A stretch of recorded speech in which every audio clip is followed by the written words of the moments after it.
Hello everyone, welcome to Fullmoon Movies. Oh come on, you're telling me this movie is bad? I just saw it and this is what I think. Let's go. I just watched Indian 2 at the theaters.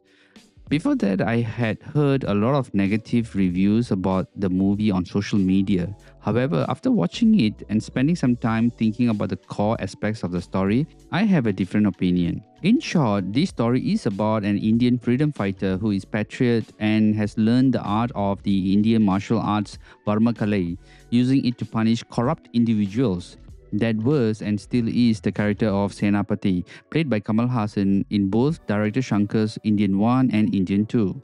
While Indian 1 was well received, what was the issue with Indian 2? Apart from the fact that the music for Indian 2 was not by A.R. Rahman, the movie needs a second look. Indian 2, starring Kamal Hassan, has faced some common critics about the logic inconsistencies and a lagging storyline compared to Indian 1.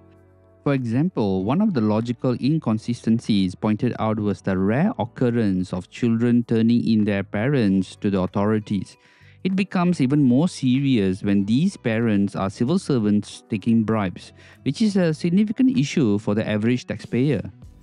However, if you consider the main character Senapati from Indian who punished his own son for being corrupt, the movie still maintains the point that corruption must be eradicated starting from within the family. If not, the entire system becomes corrupt.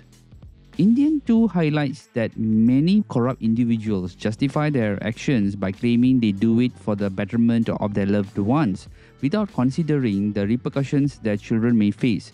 In this movie, Siddharth loses his mother as she kills herself because she believes her son turned his father to the authorities to instill a sense of retribution in the family. The movie never suggests that Siddharth did not love his father. He did, but he wanted his father to be a noble person. It was unimaginable for him to find out that his father, an anti-corruption officer, ended up making favors for the people in his high positions. In the end, Siddharth pays a heavy price, unable even to perform the last rites for his mother.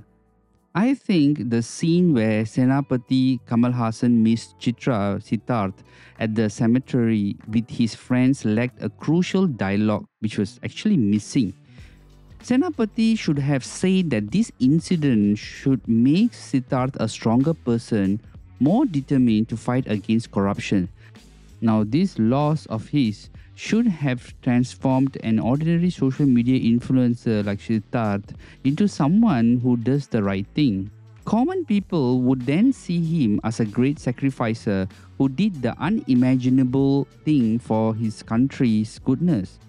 However, the movie focused too much on Senapati fighting and chasing scenes, which made the story lag.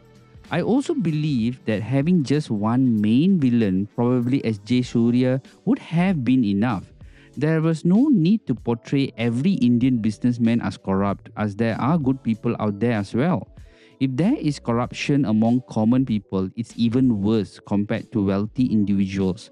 The film should have used a single character as the main villain. Indian 2 is not just about Senapati catching corrupted people, but also about how people, rich or poor, can easily fall if they don't stand by their word. That is why in the story, the entire population turned against Senapati. While this mindset is natural, the story should have also shown the strength of individuals who stand up against corruption, leading people to accept and praise the children who turned in their corrupt family members. I think Indian 2 is a good movie with a good message about how sweeping out corruption is everyone's responsibility. In Shankar's direction, Indian 1 was one of his earlier best movies with a strong story and Kamal's acting. However, he needs to make some changes in the storytelling of Indian 2 to remove the lagging parts. Now that is too late. However, the movie's core story still sheds light on various corruptions and sends an important message to the public. Now, I will watch the upcoming Indian 3 in 2025 and hope S.J. Surya's character will bring something interesting to the story. I also wish to see more of Senapati's younger days as a freedom fighter, as this backstory could add an intriguing dimension to Indian 3. Overall, Indian 2 is a good watch.